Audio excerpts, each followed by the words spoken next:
Yeah. welcome everyone. And this is the fourth conversation in the What I Wish I Knew Life After HSPVA series, where we are having conversations with HSPVA alums about their post PVA experience and how their time at PVA influenced who they are today. And I am joined by Lumumba Seegars, a Vocal 2005 alum, a Harvard University graduate, and a current doctoral student at Harvard Business School and Harvard Graduate School of Arts and Sciences. So, welcome to this conversation. Thank you so much. I'm happy to be here. This is great. I've been looking forward to talking to you. Yes. So I don't know if you've seen the previous conversations, but we play a game. It's called Up to 10, where you'll have 60 seconds I should have to done my homework. answer. It's on the fly. You have 60 seconds to answer 10 PVA related questions. And at the end of the series, we'll crown a winner of the game. Right now, we have the highest score is 8, I believe. So Did I not do my homework? This you is didn't so do your bad. whole. Well, just let me know when you're ready, and I will start the timer, and we will go. All right, let me stretch. All right, let's go. Let's go. Okay. Who was the principal of PVA when you attended? Dr. Carpenter, Dr. K. What are the school colors? Oh, red, black, red. That was just the color Uh-uh. of the commons. We Red and don't have a gray. color. Red Red and and gray. gray. Oh, it was close. Red and Name black is red. two. Name two famous alumni. All right, Jason Moran and so many other ones. Um, uh, I'm totally. Why did Beyonce come, but she didn't graduate? Does she count? Yeah, she There are counts. so Yeah. many. There are so many famous alumni, and I'm just really Name messing up right two now. shows, recitals, or showcases that you did at PVA. Oh, okay. Don't bother me. I can't cope. And the gospel according to Cornus. Yes. Name four of your high Columnists, school not Cornus. friends. Columnists. Four. All right. Jarvis, Erica, Star, and Nadia. Well, name three art area or academic teachers you had. All right. Academic, Mr. Boyce, Miss Ballard, and then our area, Miss Bonner. Okay. Oh wait. Okay. That was right at one. Okay, so you got 5. That was horrible. Well, I think that places you. I think you're at second place, so that's not bad. Why That's did not I bad. blank? There's just too many famous people in the. I know it's so many, and then you just like, Like, oh, okay. Yeah, Beyonce is usually always the first one that comes yeah. to mind, but I still consider her an alum, even if she might not be. Yeah. So. Okay. There you Yeah. go. I tell people all the time. Yes. So yeah. Well, congratulations on coming in what I believe to be second place. So, we're gonna go since we're already talking about PVA. Mm-hmm. We're just gonna take it back for a minute and talk about how PVA even got on your radar all those years Oh ago. yeah. Not such. It's so funny. It really starts for me with middle school. Mm-hmm. So I'm from South Park. I'm from kind of grew up on Martin Luther King. Between Griggs and OST, it's so fun. I'm talking to people in Houston, so people actually know what that is. Up here Know in where that is, yeah. Boston, people they wouldn't know what that is. But that's all to say is that I went to Clifton, which was middle school, which is on the north side, so close to Scarborough Yeah. High School. Got on the bus out there, and I remember in 6th grade got in the choir, and I could sing because my older sister, she could really sing. And she would always, get on me for not being able to sing. She was like the singing star. And so when Mm-hmm. I went and auditioned for the choir in middle school, I was like, all right, we'll see what happens. I just love to sing. I'm not good at it. Right. And the choir director was like, no, you're actually good. You should like be in this choir. So I did choir throughout 6th through 8th grade, did all the UIL stuff, all just loved it. We did a lot of sight singing and sight reading, just Mm-hmm. loved it. So by the time that it was time to go to high school, both of my older sisters had gone to Lamar. And so I was thinking about going to Lamar and West Side. I think had just opened. A lot of my friends were going to like West Side. But Mm-hmm. then like I'd heard of this PVA and it was just like this place that seemed magical. And what really did it was I heard about it, but like one random night, I went to Blockbuster and literally ordered Fame, Staying Alive, and Saturday Night Fever. And I Okay. remember the lunch scene from Fame. That's how I remember that lunch scene where they're all just kind of like dancing around, and I was like, Mm-hmm. I want to go there, and Wow. that was kind of. But yeah, I didn't know anybody who'd gone there, but it was just kind of like I knew I loved it, and like seeing the magic that could be like just people doing art. I was just like, yo, I want to be there. Yeah, my next question was going to be, so what are some things when you think of PVA, what comes to mind? So definitely a fame, definitely lunch. How Yes, the that used to happenings. be. The The happening. happenings. Like what? Like just I just miss like that commons era. I was at the I don't want to I guess it's the old school now. Yeah. But the old school was just the commons era was just such a magical place. Like everything happened there. When I think about PVA, I think about hearing a wind ensemble practicing while I'm trying to take a test. I Hmm. think about, me walking through and seeing some of my friends, practice a scene while I'm just like talking to some other friends, just like the just art was just so ubiquitous everywhere, and it was just Yeah. a normal part of life. So when I think about PV, I literally think about the hallways and the commons because that's where art was being made all the time, not just in the classroom. I think that's also where some of us get our collaborative spirit from, because we're just used to like all these different things going on. Like, let's just hop in, let's do something. So Yeah. yeah, okay. So let's talk about once you graduated. Hmm. So Hmm. we talk about what I wish I knew life after. So what is a one specific real world moment that happened for you that you were not thinking about or expecting uh, when you were at PVA? It just you're in the real world now. Yeah. For me, I didn't know what it would feel like to not center art. Mm, And I think what I've had to learn afterwards is how do I have art as a part of my life, even if it's not a part of my profession. yeah. Whereas at PVA, I took it for granted. It was like, oh, and so to me, it was like, oh, I'm gonna kind of do it. And I think college is right. You can kind of do a bunch of stuff in college because Hmm. you're there. Everybody has extracurriculars, but that kind of like when I graduated from college, the like, oh, this is life. Like, how do I like integrate this important part of me into my life? As opposed to like you either do it professionally or you don't. Yeah. Right. And I felt like when I went to college, I knew that it would kind of come at some point where I wasn't doing it professionally, but I could kind of delay that. Versus when I was at PVA, you kind of took for granted how much time you got to spend doing art. Yeah. Yeah, you do take it for granted sometimes.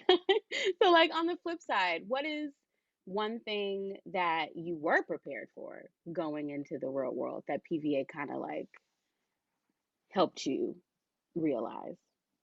Yeah, I was prepared to not be good at things at first. Okay. I feel like when I look, I'll be 34 later this year, right? And so I've Mm, been like 20 years ago, 2001 would have been my in the fall would have been my freshman year. But I often think about like the fact that I didn't come out of the womb like learning how to read music and mm, learning how to sightsing, learning how to like just do all the things that I learned at PDA. So often when I'm struggling with something, and for me, being a PhD student, as long as I've been in grad school, whenever I'm having struggles with, or if I were being class just in undergrad or with other jobs, I would often remember my music journey. It was like, yo, there was a time when I was not good at this, just mm, objectively was not good. And the mm-hmm. only way I got good at it was by putting in the work, was by listening to people, was by collaborating with people. And so for me, my relationship with music always humbles me, and it gives me patience in that, yo, there's a pathway forward. There is something that I'm not good at right now that I could Mm-hmm. be good at one day. So yeah. Wow.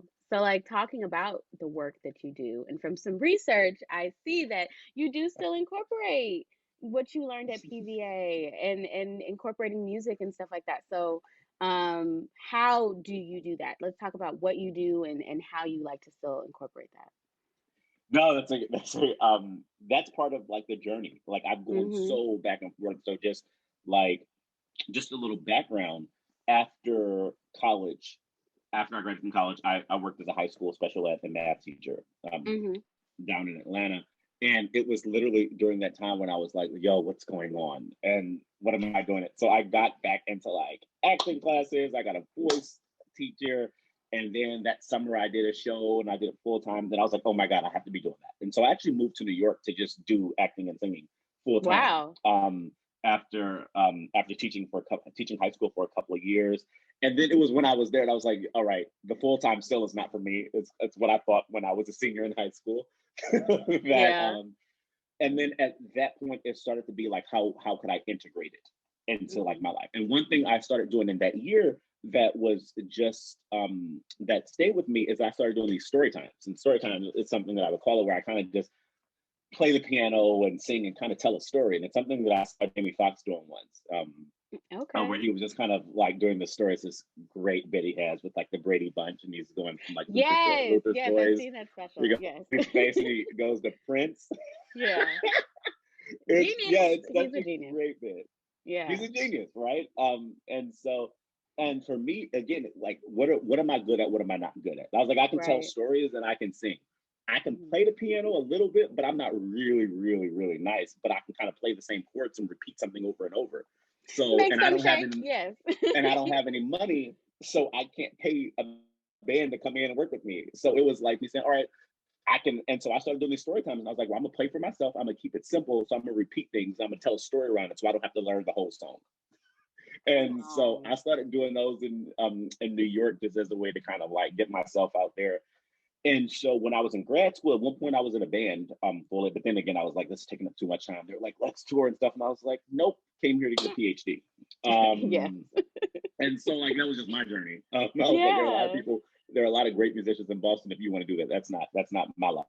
Yeah. And It's so not my when I was calling. no longer able to do that, not Yeah. my calling, right? And so for me, I was like, all right, I can tell stories. I'm a researcher, but in a lot of my research, I'm trying to like tell a theoretical story about what's going on. And as an educator, I'm Hmm. often trying to connect with people, and music connects with people. So I actually started doing these story times, sometimes in like classes or in presentations, where I would just be like, hey, here's a point, and like here, let's sing about it, because we know that music is powerful. And so that was a way for me to say, hey, here's something that I love to do that I think is unique to me, that I can integrate into my work that feels special and I feel like is able to touch people. Wow. You better make Miss Bonner proud. Okay. You better That's a make very her high bar. proud. Yes. No, I watched I guess it's what you did with gender work or something when you were telling the story, the church story. I was Oh like, yeah, wow, like very, very good. Very you good. can even hear And the piano on that one. I was like, y'all, the piano wasn't mic'd. I was like, oh my god, you I can was play actually more than playing a few things. chords though. You got some. You can hold the praise team down for real. You You know, got when you've seen the pianist at when it's like I'm looking at somebody like Jason Moran, I was like, I can't play. you know. Look, you end in key and you start in key. So that's Hey, come hey. on. So we have a few student submitted questions. Okay, So okay. let's get into those. The first one: how did your experience as a person of color at PVA influence the way that you navigate your career in today's climate? I think that's a great question. And PVA was interesting as a student of color. I think it's important to know a little bit more about me and like where I was Mm-hmm. growing up. And so race was always salient to me at PVA, not just because I was Black, but also I was raised in an environment where we're thinking about it. So I Yeah. was raised in the church in South Park, the Shrines of the Black Madonna, the Pan African Mm-hmm. Orthodox Christian Church, or a lot of people call it the Shrine, this Yeah. very Black nationalist liberation theology church. So I was born and raised into that church. So I Mm. came in thinking about it. It was definitely a part of how I um, experienced it. Um, it's a complicated question though, because I think that it can be difficult. To me, I had school and I had my Black friends at school Mm-hmm. and I had my Black community and I was thinking about it. But then you always noticed it. I was in AP classes and I noticed like racial dynamics going on in terms of like who was in AP classes, like why were there Yeah. so few of us. You know, I think that my friends, I just had very good friends and I had friends across all racial groups. But again, I'm being raised in this place. So, also being able to disentangle between my interpersonal relationships and the structural things that are going on at the same time. So it's Right. definitely something I could be like, oh, I can be friends with white people, but like whiteness is still at work here. in this kind of structural environment. That's something, and Yeah. I was often thinking about, and to me, like Mr. Boyce's class, he was the U.S. history teacher. When I was there, was just powerful. That gave me more of an understanding than I felt like, and having Miss Bonner there, Mm-hmm. having Black role models and having, we were able to talk about this and being able to do stuff that, like having AXO, having like things like Yes, having Axel. Yeah. having the Black History production. I Yeah. felt like there were all these things where we made community in the Mm-hmm. midst of a broader school. And I do feel like I was in a situation, I did have mostly positive relationships, but also like I knew people who didn't, right? Yeah. And I think it's always important for people who do have positive experience to note that, like, that doesn't mean that other people are. I often ask myself, all right, I was, what was going on in that situation? Mm-hmm. Um, and there are so many things. I mean, lots of different things happen throughout. We learn different ones of us learn how to operate within white dominated environments in different ways. So for me, being Black, I don't know, I'm just talking a lot right now. Maybe I'm getting No, off but the I think question. but to your point, like, the Black experience is not one thing, a monolith. It's Yeah, not one shared thing. I think we have different aspects of it. And so there is, in a lot of the conversations that we've had and just also building the network and getting to know more people, we all went through some very different things. We all did go through some very similar things at the same time. So yeah. yeah, I think that's very, very important to note. Yeah, and I think if anything else, it's the complexity of it, and I think understanding that, like, your experience, like being able to, because I feel like for me, I was always connecting to other Black Hmm. people, and that probably helped buttress some of the other things that were difficult. And honestly, like 20 years out, 15 years out, I probably don't remember it all. Like there might be times Yeah. where somebody like said like, "Hey, remember this?" and I was like, "Oh yeah," that. But I do remember just like I loved and was the Black community specifically. I loved PVA as a school, but I also specifically loved the Black community. And for me, it was a both end environment. Whereas like I can Hmm. exist in this school, but this community is so important to me Yeah. as well. And so the Black community, I mean, so many great nights in Black history productions. And like those Yeah. relationships just carried us through the year. Like it was always sad when Black history rehearsals would end. So, Yeah, I've one of our network members mentioned that Black History was kind of her sounding board for wanting to go to an HBCU because she mhm. loved being around Black people, Yeah. sometimes late at night, stressed Yeah. out, but creating something beautiful. And it was like, okay, I want to do this all the time. So let me, Yeah. let me see if I want to go to HBCU. So I think that collaborative environment that really made the Black community so tight. And as Black people, we gonna flock, we gonna find each other, we gonna make sure Yeah. that we stick together. But yeah, Mhm. okay. And my second question, a student asked, I'm thinking about college, but I don't want to pursue my art area. Any advice on where to start? Oh, yeah, such a great question. I think one is understanding that everything you do is meaningful. Like, right, Mm-hmm. if you don't want to pursue your art area, like what you've done in your art area is still very important. Like to me to this day, like I said earlier, like what I learned through music and my music training has transferred to so many other aspects of my professional and personal life. I think the other thing is just like then is think about what type of school you want to go to. Like what's important to you. Like, do you want a big school? Do you want a small school? Do you want, what location does that matter to you? Do you want to go to an HBCU or predominantly white institution? Do you want what do you want to do you have an idea of some of the things you want to concentrate in? And thinking about having those questions that even if you were going into your art area, you would still think about. Like, when I was thinking about going into music, I didn't decide until my senior year that I wasn't going to major in music, and I was often thinking about, do I want to go to conservatory or do I want to go to a more traditional university or college and just major in music? And so those Right. questions are really kind of like, what do you want to get out of your college experience? I will say one thing just to keep in mind that I believe is that college isn't just it's instrumental, but it's instrumental plus. I feel like we have it's kind of instrumental, or should you just be kind of learning about life? It's kind of both, right? Yeah. So definitely you don't spend that much money just to feel good, right? Correct. But at the same time, it's more than just what job am I going to get. It's Hmm. also like a place where you get to kind of develop as a young adult. You get to learn more about life, learn more about friendships, and about Figure out who advocating for you are. yourself and Yeah. figure out who you are. So that's also kind of what environment would gel well for the things that you care about. In addition to things like, are they good at my major and stuff like Right. Okay.